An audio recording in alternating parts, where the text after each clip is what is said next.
Does it seem like I was fucking frazzled in any way, shape, or form? No. So Hasan Piker was recently banned from entering the UK alongside his uncle Cenk Uygur. Well, one thing that Hasan had planned to do while he was in the UK was interview with Lewis Goodall of the LBC. But due to him not being there and not being able to enter the country, they ended up doing their interview virtually, covering topics such as the growing international fascist movement, UK politics, Israel and anti-Semitism, and more. Hasan is going to break down his interview on this segment, and I'm also going to add some interjections as well. I'm Sean, a creative connoisseur, educator, and music producer known as Longevity. I'm also the creator and editor of Blurred Society. Let's get into the video. Well, Hasan Piker, thank you so much for joining us. We had booked this and hoped that it would be in person. I think the in-person conversation would have been really good, though. We live in the age of the internet, and there is an international component amongst far-right elements in European society, certainly, or even South Korean society, as a matter of fact. I mean, Charlie Kirk, before he was assassinated, had traveled to Japan and South Korea and through these massive events with the South Korean far-right, and they were all wearing MAGA hats. Thank you so much for welcoming me to your incredible country. I haven't been here very long. I find that both fascinating and also terrifying at the same time, that there is this amalgamation of right-wing forces that are not necessarily adjusted to their own local considerations and their own local problems, but instead they get their notes from MAGA and they wear MAGA merch, which I find very strange. I feel like it's not even a principled version of nationalism that you would expect from these old school fascists. It's very interesting to observe. What do you make of, as someone who has probably been... Lewis hits a lot of question points that are usually deployed to make lefties look crazy in the media, and you answer them all very calmly and thoughtfully. It left him looking unserious, which is the opposite of this particular journalist's whole shtick. Yeah, no. I know what kind of debate this is. Lewis himself is like supposedly somewhat of a progressive figure, or at least like seemingly a progressive figure. And the conversation wasn't even supposed to, I don't think, be a debate initially. But then it turns into one. It turns into a contentious one because he's like peppering in some choice quotes to be like, well, you shouldn't be saying that, right? You shouldn't be saying that, right? And obviously I'm not going to back down from that. Obviously, I'm not going to back down from some of the principled stances that I've taken because, you know, I'm not going to sit there and create some kind of moral parity between Israel and Palestinians, including the Palestinian resistance, because there is none. Let's be real. And he doesn't believe there is one either, ironically enough. He believes that like Israel's reaction to October 7 is far more valid than the 75 years of apartheid occupation and denial of sovereignty to the Palestinians creates any environment where something like October 7 could happen. And that's, again, the main point of contention here. It's like you can't have one and not the other. If we're going to be consistent about like targeting civilians, then we should be consistent about targeting civilians. I don't believe in targeting civilians. Having said that, if we're going to talk about who's targeting more civilians, I mean, there's no conversation there. That's where the Hamas is 1,000 times better than Israel point comes from. I saw certain people celebrating how this exposed Hassan's anti-Semitism. Yeah, you just don't. Reality of the matter is you don't see Palestinians as human beings. You see Jewish people as human beings. Just a quick note, because I think this is important. Hasan has been targeted more than usual in the last, let's say, month and a half, due to him being very proactive and supporting a lot of progressive candidates and whatnot here in the States around the primaries. And one of the biggest attacks against him that we're seeing in the liberal media is about him, quote unquote, being anti-Semitic, which is being pushed by a lot of Zionist related organizations. And that's important to note. You see Israelis as human beings, but not Palestinians in general. Been thinking about British politics a little bit more than you might have otherwise been. When you see where we are in British politics, you see Nigel Farage, you talk about Rupert Lowe and Restore. What do you make of where British politics is at the moment, and particularly in relation to US politics? Do you see US politics utter devastation? Devastation. Why do you think devastation? Utter devastation. It's not a secret that I was a big fan and big supporter of Jeremy Corbyn. Indeed. and still am now a friend to Jeremy Corbyn as well. Honored to know him. And he's offended you this week. Yeah, he has. And so has Zach Polanski. I've collaborated with Zach as well at times. So what I will say is, since the Corbyn ouster, it was very clear that Labour was headed down a very dangerous path, going back to Blairite versions of the party, if not far worse, right-wing element in the party, overtaking the entirety of Labor. And one of the warnings that I delivered on the night of the election after Keir Starmer won, with less votes than Jeremy Corbyn had, ironically enough, was that if the Labor government continues down the line of austerity and refuses to address some of the economic hardships that people are experiencing, that has caused a lot of the former Labor strongholds to turn into areas captive by reform, and first the Tories and now even reform, I was worried that far-right elements were going to overtake British politics, and they certainly did. As a matter of fact, the Green Party's surge has only been the last saving grace of British politics to a certain degree. Considering that I think in the absence of this Green Party resurgence, Labour would be eviscerated, and then you would have an eclectic group of, I guess, independent MPs and maybe your party as well, to a certain degree, try to put a strong opposition against this behemoth that the Reform Party has become. Are you talking to Polanski much? Are you advising Polanski? I wouldn't say I'm advising him, but I chat with him every now and then. He's, particularly in the last couple of weeks, I mean, he's receiving, as you might imagine, ferocious media attention. A lot of the newspapers are coming for him in a very big way, and they've found some things that are embarrassing to him and so on, some of which he's acknowledged. What would you say to him as someone who has been very, very successful in corralling the power of digital media on the left? What would you say to him about how to deal with the traditional media? Be bold, be brave. Don't be afraid to be contentious at times. Stay on message always. I think one of the things that Zoran Mamdani, the mayor of New York City, did so expertly in spite of the barrage of attacks and heinous smears that he was receiving, not dissimilar to what Zach Polanski is currently going through, was he would always play this intellectual judo where he would consistently reframe the conversation back to, and dare I say expertly, back to a key policy of his platform. I think this was a major issue with Jeremy Corbyn. The anti-Semitism smears were unfounded and totally ridiculous. However, it wasn't necessarily the idea that the broader British public found Jeremy Corbyn's politics to be odious and that he was a sincere anti-Semite. There was a little bit of hysteria there for sure. But it was the fact that he constantly found himself addressing these accusations because we have a finite amount of time on every broadcast, especially when a politician is running for office. And if you utilize that time consistently on the defense, consistently having to answer accusations that people have made about you without actually addressing what your platform is. Zoran was a very good demonstration of how to pivot your talking points, take the criticism, spin it back around into policy. Or even why people might be very upset at you, because oftentimes it's not the smear itself that is valid. Then people are only going to remember you as an unserious person that is constantly in controversy. Is that completely fair, Hasan Piker? I mean, remember that the Equality and Human Rights Commission in this country conducted an investigation into anti-Semitism into the Labour Party, and it concluded that Jeremy Corbyn, when he had led it, had committed unlawful acts related to anti-Semitism. Key findings included Labour was responsible for unlawful harassment, discrimination, there were serious failings of leadership, and inadequate process for handling anti-Semitism complaints. Two things can be true at once. It can be true to say that people who perhaps had ulterior motives decided that they wanted to use some of this to try and undermine Jeremy Corbyn. I think the Corbyn smear, the Corbyn is an anti-Semite smear in the big 226 is crazy. Like, that's when I was like, wait, what? I don't know if this is like sunk costs for a lot of these guys who played into it, I assume, because virtually every single person in British media did this. Owen Jones did this. He obviously said he was wrong to do it, but he certainly did it. Zach Polanski did it, ironically enough. And, you know, people that are now aligned with Corbyn on this issue did play a role in this. And some people obviously apologized for it and said that they were swept away with the barrage of misinformation and whatnot. And as long as they apologize for it, you know, and take accountability over it, I'm more open-minded to their perspective.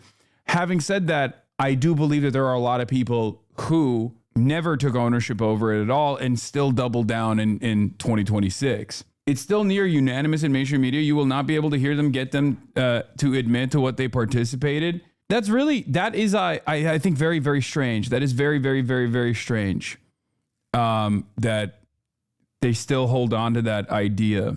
Yeah, he's saying they had documented processes within the Labour Party when he was under his leadership. Well, but do you think it might ever be better sometimes just to never compare any Jews to Nazis? It might just be wise to do that. No, I don't. I'm not so precious about that comparison. And I've actually had, so this is where it, starts really turning, right? So then the conversation basically flips from this point on to optics. What about the feelings of people who love Israel? What about the feelings of people I suspect would find your statements to be offensive? The only concession that I make there for chatters who don't understand how language works is, could anything you've said be interpreted as anti-Semitic? And yes, of course there can be. And I take ownership over that. I understand that, right? And I use the example that is most commonly deployed to claim anti-Semitism that actually could be perceived to the uninitiated as anti-Semitism. Because that one is about Jewish people in particular, as opposed to, like, I don't know, a defense of the resistance movements broadly, or criticisms of Israel. Like, I think criticisms of Israel being used in this conversation as like a point of anti-Semitism, to claim that there's anti-Semitism there, is the part that I absolutely oppose.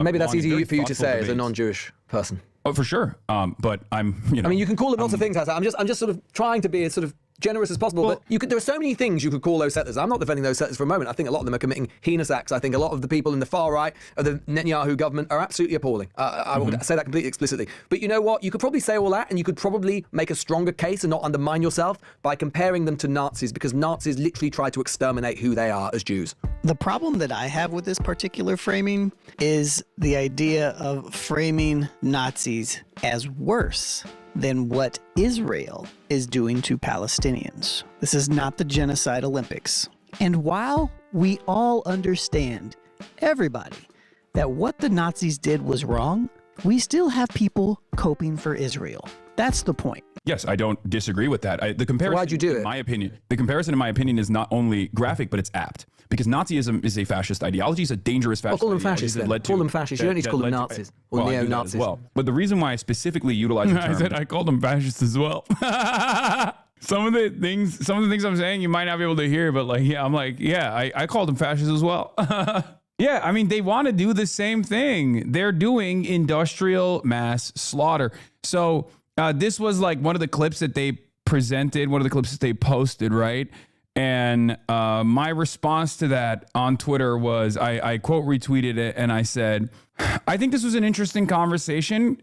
Kind liberals continue to make optics arguments that center the feelings of people with sympathies to the state that has conducted industrial mass slaughter and maintains an apartheid. The purpose of Holocaust scholarship is to never let it happen again. It's to be used as a comparison to stop it from happening now. That's why I do not shy away from making the comparison as a warning.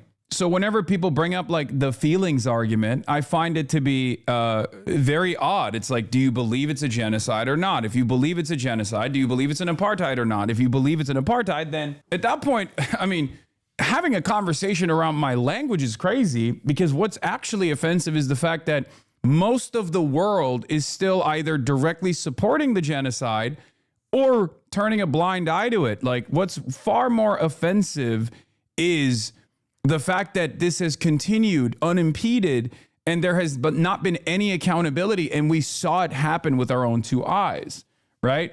That is offensive, at least to me, and I think to many others as well.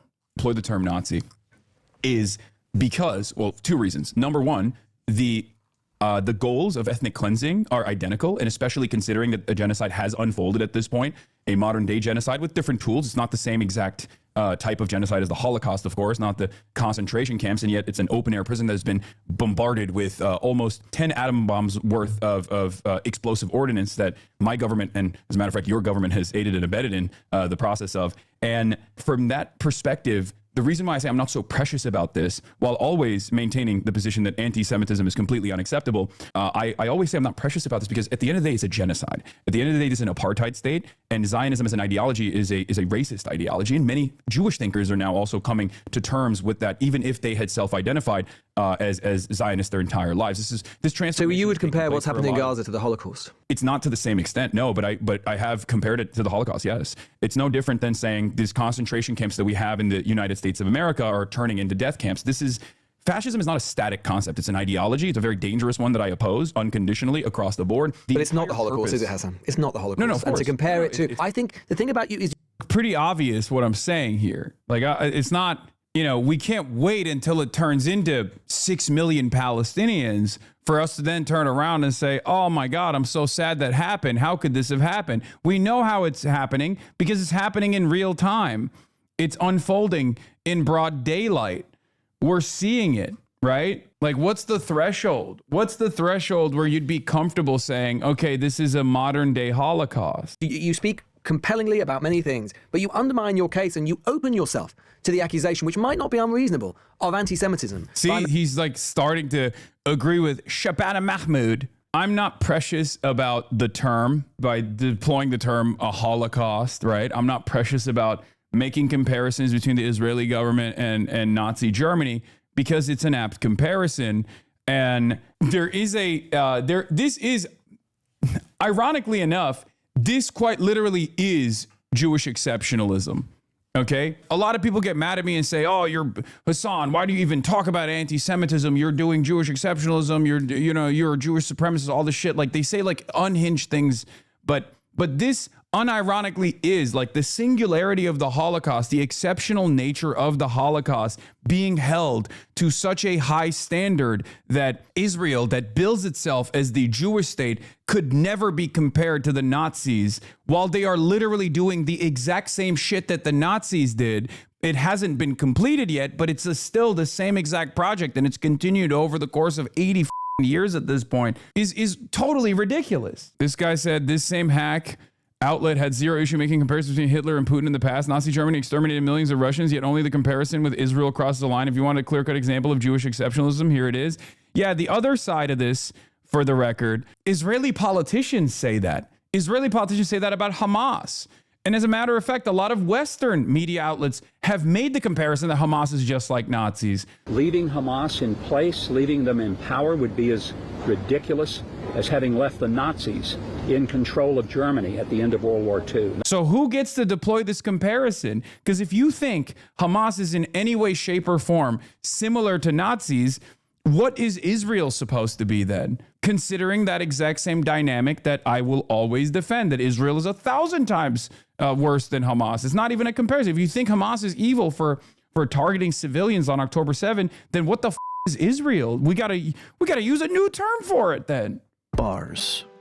Yeah, apartheid is tragic, but yet that comparison is found to be apt. So what is the reason why a Holocaust comparison or a Nazi comparison is considered a bridge too far? The entire point of Holocaust scholarship is so that what Israel is doing right now does not happen, and we stop it, and we point to the Holocaust, and we point to the Nazis to say, this is the same kind of evil. We have to put an end to it. That is precisely the reason why the genocide statute under international law is not just about the number of people that a state or a non-state actor has killed, but it's actually about the intent as well. You have to, you can determine genocidal intent. It's not just the actions, it's the intent as well. Why is that a part of the statute?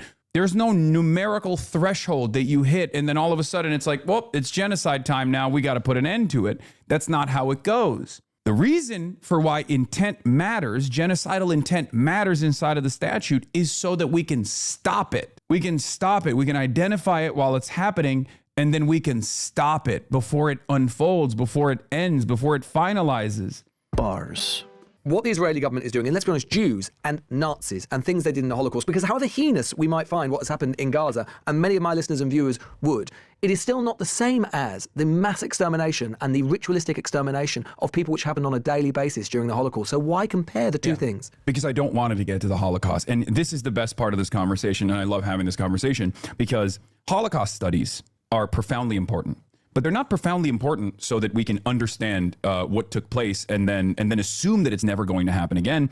The entire point of genocide scholarship and specifically scholarship surrounding the Holocaust is so that we understand exactly how society can move in that direction, how so many otherwise kind people, I assume, can turn a blind eye to the atrocities that are unfolding, so that we understand what took place and never allow it to happen again. So my point is, I think the final solution for Israel has not been achieved yet. But this would be not dissimilar to, I guess, a communist or a socialist in Nazi Germany before the final solution, pointing to the Armenian genocide. Given the Israelis, given the military capabilities. Oh, they cut my argument there. That's crazy.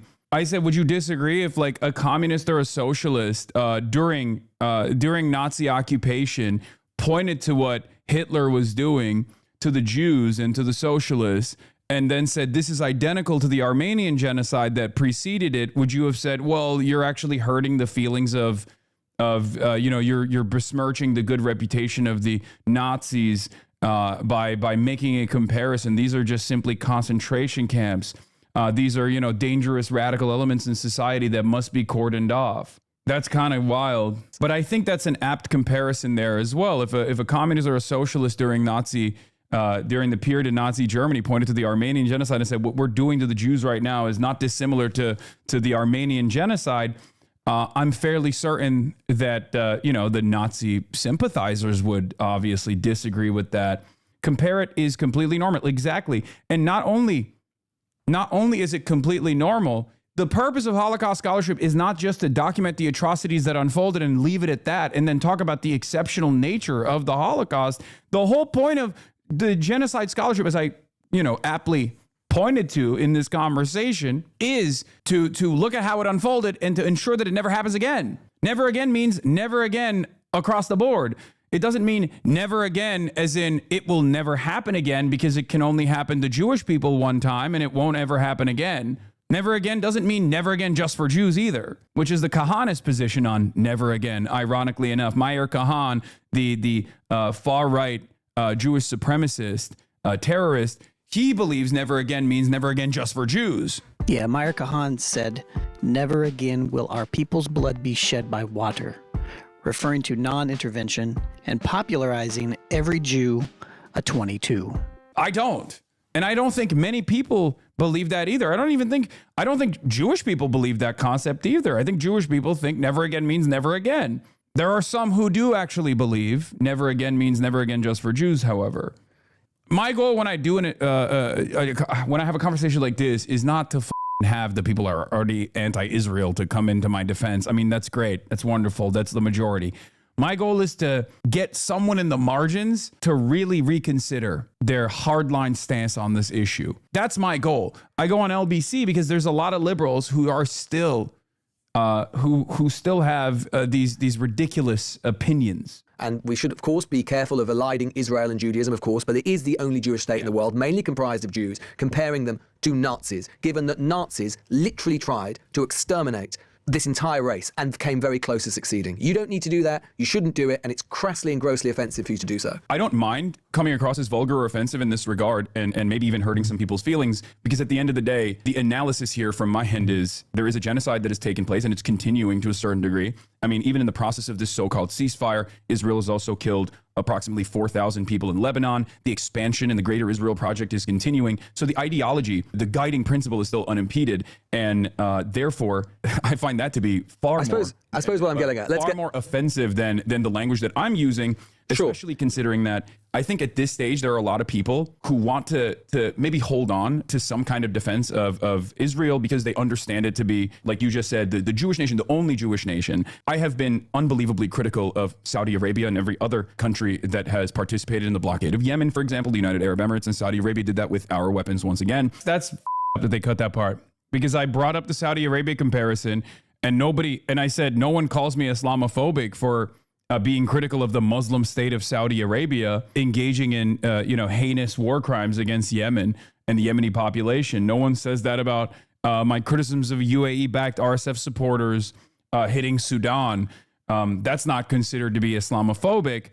But of course, any kind of Nazi comparison between Israel, like if you call Saudi Arabia Nazis, no one is going to say shit, right?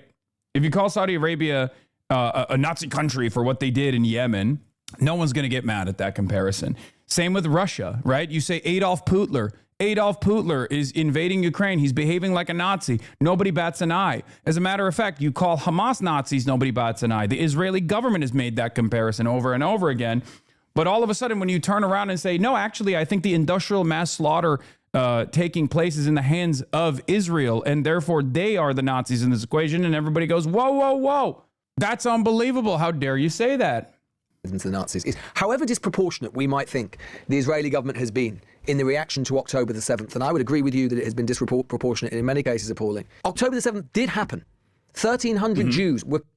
Yeah, and then it's like, well, October 7 was heinous. It's like, okay, sure. But also, the Israel is 1,000 times worse than Hamas is, once again, not something that you can contest. Israel has killed approximately 71,000 more people than Hamas since October 7th.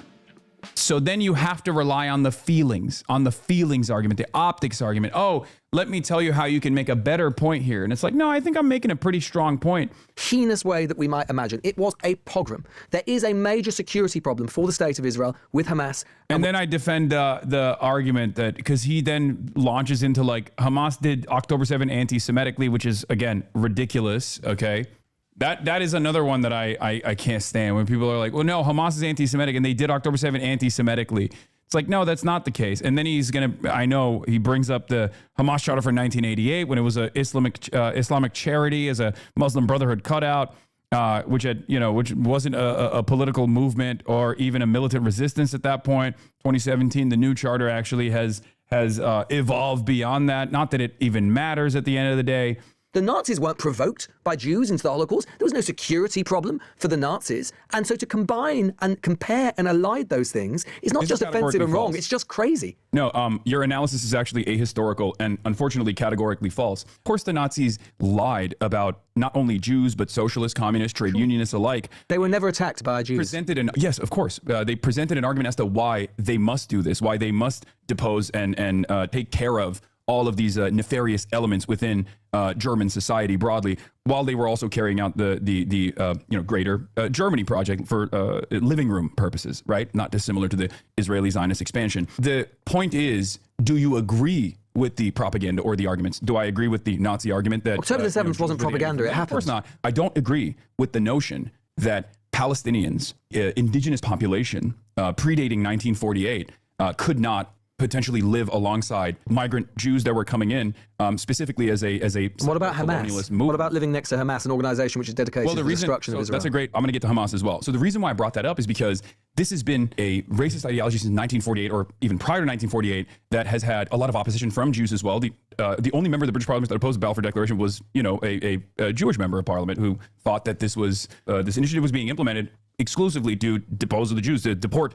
Jews from British soil. So throughout this entire history of Israel and Palestine, this conflict gets reduced to an ethnic conflict or a religious conflict. It's not true. It's simply settler colonial expansion. And of course, there's going to be militant opposition towards that. And that militant opposition is, of course, going to evolve over time. So the idea... But we are where we are, aren't we? We're not in 1948. And so therefore, Israel has got to...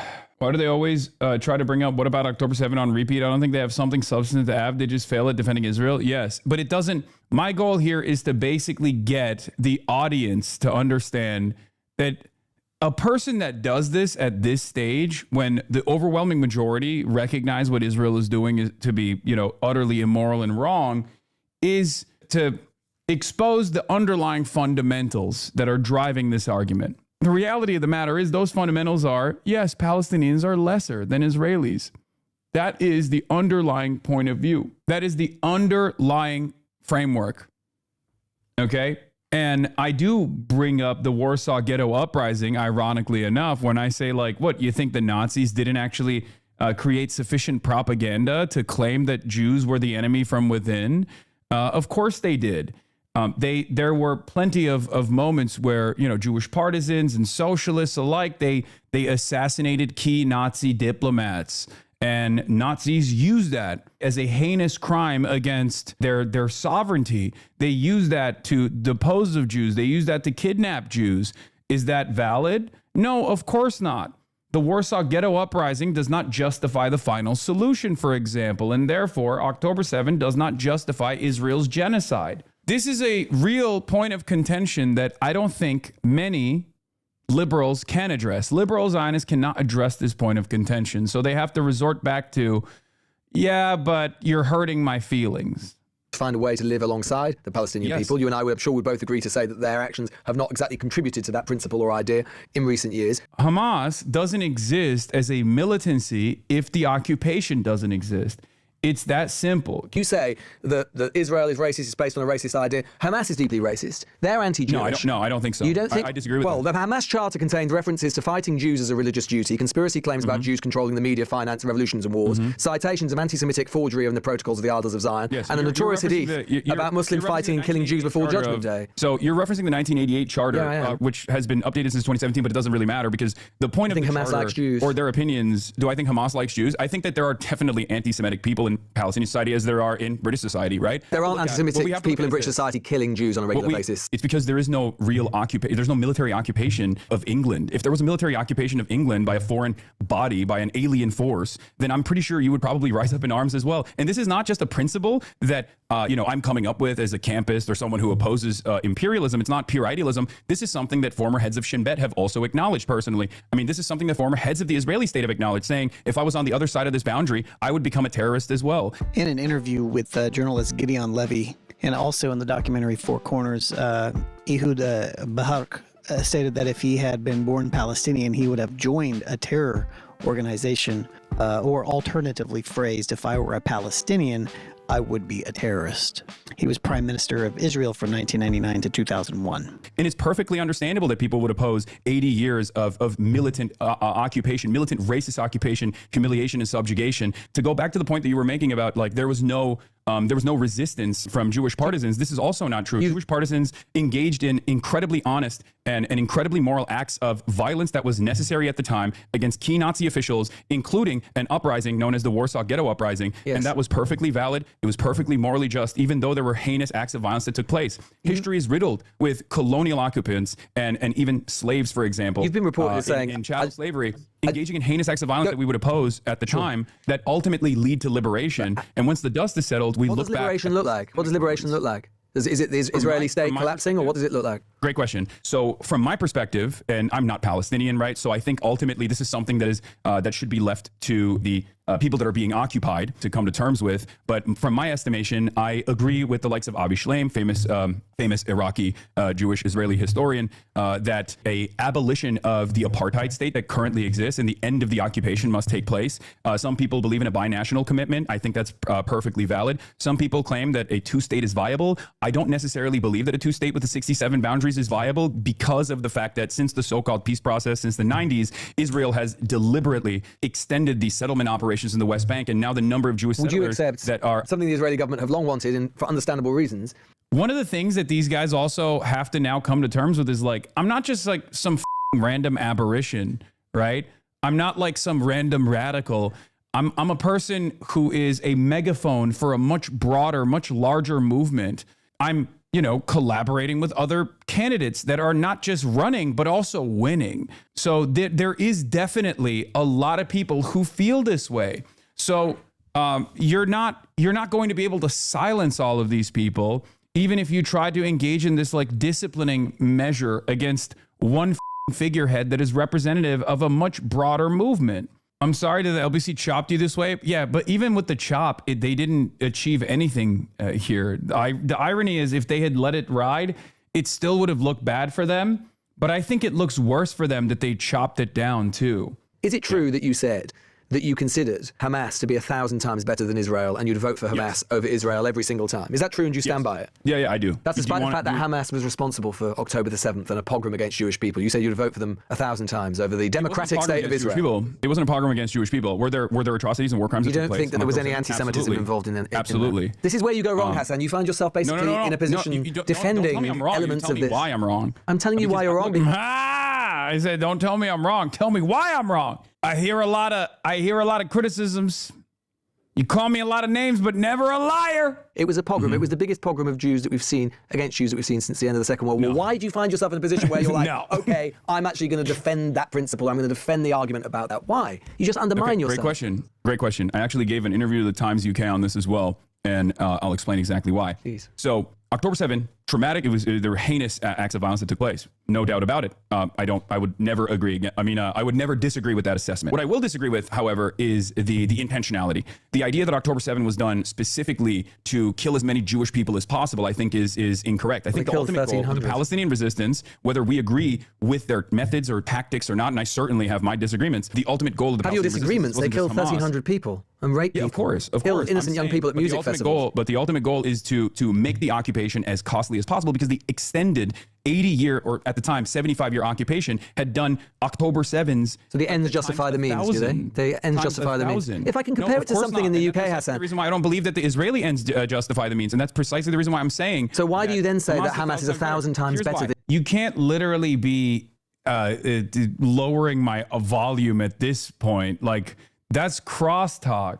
You got to let my voice be heard, man. You got to let my voice be heard in this point. I mean, this is literally the meat of the argument. At this point, it turns into like, I'm losing the argument, so I'm just going to silence you, and I'm not even going to hide it. Like with the other cuts, with the other crosstalk audio levels, you could at least justify it by saying, oh, well, we wanted to make sure that we made this editorial decision for brevity, for clarity. But in this circumstance, it's quite deliberate. You are literally lowering my volume because you don't want your audience to hear my perspective. Did you have me on your broadcast so you could try and bully me into submission? Or did you have me on the broadcast to have a good faith, honest discussion about disagreements that we might have? I've been very courteous throughout this entire process. I don't imply in any way, shape, or form that like Lewis Goodall is a stooge for Israel or defending Israel and Israeli interests or anything like that. I'm just saying, look, we might have some disagreements. It's a good faith, honest, liberal style conversation. I find it very strange that this is what they chose to do. Casualty. They often tell people where they're going to bomb. I'm not defending Israel. I'm not defending Israel, Hassan, but like I think that a lot of people, if you look at the facts, that's crazy. But that's the point I'm driving home. And this is the reason why I have this conversation, because a lot of people have, due to social conditioning, this kind of hang up where they don't want to analyze the situation in an effort to actually make sure that there's no more violence. I abhor violence. No, just don't minimize October 7th. I mean, to compare it to, say, a British context, you could have absolutely said, I'm sure you would be in this position, you could say, look, I have complete solidarity with the Irish Republican cause. But you don't need to have solidarity with the Irish Republican Army and what they did against the UK, killing innocent civilians. It is possible to have both thoughts in your head at the same time. You can have complete solidarity with the Palestinian people without defending Hamas a single bit. And you do defend Hamas, and that's what's objectionable about your point. I defend anti-colonial resistance movements when there are aspects of their anti-colonial resistance or their ideology. There's nothing to defend. They kill innocent people. There's nothing to defend. A lot of Palestinians don't defend them either. They hate them because they can kill innocent kids. The question is this, right? The question I would present to you is this. Do you think that the Warsaw Ghetto Uprising was a condemnable act by Jewish partisans that got together and organized to fight I don't back? think the situations are the same. No. Because why not? At that point, the Holocaust had not been completely implemented. Oh, but Kristallnacht had systemic destruction of Jewish people. They were all being rounded up into ghettos. And I'm not saying, Hasan, of course. You just described the current conditions of Palestinians. You literally described the conditions of Palestinians leading up to October 7. What do you think? 80 years or even longer than that but since 1947, 1948, 75 years of apartheid and subjugation and death and destruction. What do you think that looked like? That's worse than Kristallnacht. Literally, like numbers wise, that was worse. That like in totality, it's spanned across 80 years. Of course, it's literally it's like more heinous at that point. It's pre-final solution. The comparison is Warsaw Ghetto Uprising is taking place. There's been violence against Jews. There's been obviously Jews have been ghettoized. Jews have been ghettoized. They've been placed inside of these concentration camps, right? And obviously they're fighting back. And it's earnest, it's honest, it's just, it's appropriate for them to do so, regardless of what the cost is on the other side. Israel is doing Kristallnachts on a daily basis leading up to October 7. What are we talking about? It's totally ridiculous. A single second. And by the way, let's talk about the Warsaw Ghetto. That way they were attacking SS officers. They were attacking their oppressors, not kids at music festivals. I don't disagree with you as far as the targeting of civilians. I'm simply stating, and there are condemnable actions, which I have condemned. What I'm simply stating is the principle overall of the end to the occupation and militant resistance in an effort to create an end to the occupation is literally a fundamental aspect of every successful liberation movement. When I actually analyze the actions taken by not only Hamas, but also Hezbollah right now, for example, because Lebanon is currently being pummeled by Israel once again, I place the emphasis on the colonial occupant. I place the emphasis on the foreign occupying power because they hold all the cards. Look, I get everything you're saying, Hasan, but you know, when you don't. But you don't. Israel has the power to end all of this, and they choose not to. That Hamas is 1,000 times better than Israel. I mean, let's leave aside the fact that Israel, whatever we think about it, is a democratic state, admittedly one that's been going down a more authoritarian direction. You say you'd vote for... It's democratically in favor of genocide and apartheid. So it's also got Arab Israelis and Palestinian Israelis. Oh no, they democratically voted to murder every Palestinian. Who cares about democracy at that point? What are we talking about? It's a apartheid. Yeah, well, if they voted democratically to kill, by the most conservative estimate, 75,000 Palestinians, overwhelming majority women and children and the elderly, well then, oops. Can't do anything about that, right? Can't do anything about that. Did the Palestinians vote for their own demise? No, they didn't, because Israel is the colonial occupant, is the sovereign occupant nation over all of the Palestinians that live there. Because yes, Palestinians can vote in Israeli elections, but their voting rights depend strictly on their residency, which means Palestinians who hold Israeli citizenship, roughly 20% of Israel's population, have full voting rights, but East Jerusalem Palestinians are mostly permanent residents, not citizens. West Bank and Gaza Strip residents, they're not Israeli citizens, so they're not permitted. You could very easily say that this is not a vibrant democracy. So clearly it doesn't matter because they don't get a say. Did the Palestinians of the West Bank get a say over their occupation? No, of course not. It's ridiculous.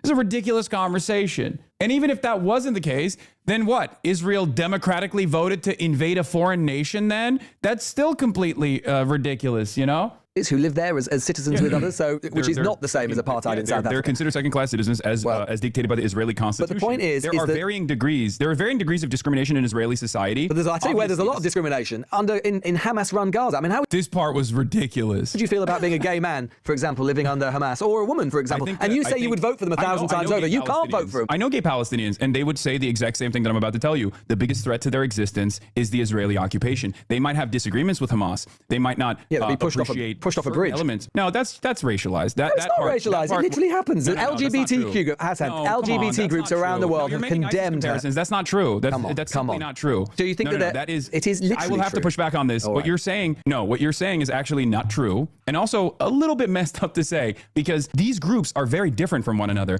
I am not an Islamist personally, obviously. I'm not someone who's ever going to be in favor of religious fundamentalism, but Hamas does not represent religious fundamentalist governance. It represents... You can get up to 10 years in prison for being gay. You can get up to 10 years in prison for being gay down the barrel of a Hamas gun. That wouldn't happen to you in Tel Aviv. Whatever we think about Israel, that wouldn't happen to you in Tel Aviv. It doesn't matter. This is what I mean when I say homofascism, by the way, for the record. I hope that people understand that, which he's going to bring up later as well. This is literally pinkwashing a genocidal apartheid state that is conducting a genocidal apartheid state. This is literally it. Oh, well, Hamas would mistreat the gays. It's like, okay, well, you know who mistreats the gays? Israel. Far worse fate befalls the gay Palestinian population under American, British, and Israeli bombs.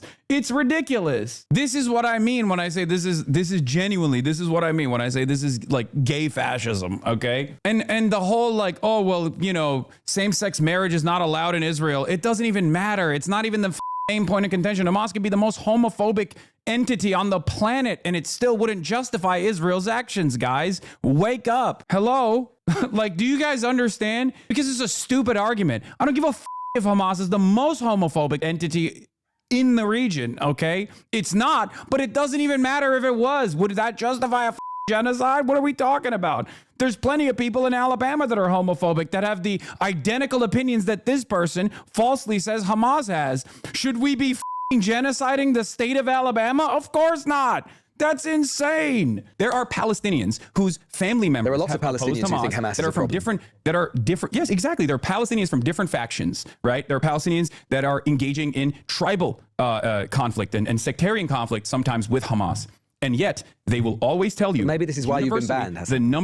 the number one problem from the Palestinian perspective is, of course, the occupying forces, is, of course, the country that is maintaining an apartheid, the nuclear armed nation that has not only just done a genocide in the last 3 years, but also maintained an apartheid for the last 80 at this point. This is the reason why a lot of people... You can believe that Israel has committed unbelievably appalling atrocities. You can even believe it's committed evil atrocities. You can even believe that it's committed a genocide while still believing that Hamas is morally and politically appalling, that you wouldn't say that I would vote for them 1,000 times over Israel because it deliberately targets civilians. It deliberately targets civilians as an organization. It rejects coexistence and is fundamentally authoritarian and theocratic. But here's the problem. Israel mathematically deliberately targets and destroys the lives of far larger number of So it's just civilians. a utilitarian measure.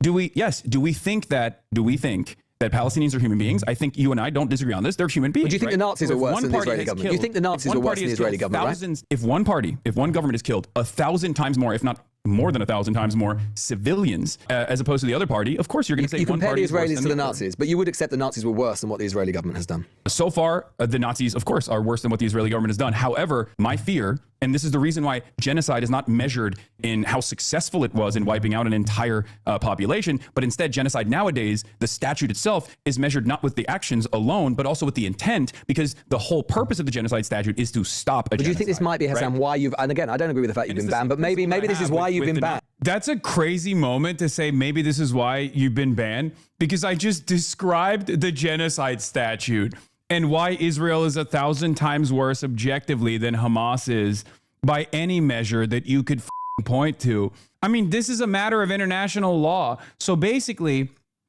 at this point, you're giving the game away. You're like, I can't defend my position while maintaining and upholding liberal values that I'm supposed to be championing here. So it's, I guess, the reason why you should be banned. Okay, there you have it. That's my point. And that's actually unironically the thing that you opposed when you tweeted about how you think Shabana Mahmoud is in the wrong. This is it. This is the extent of liberal humanitarianism, internationalism. There's no commitment there.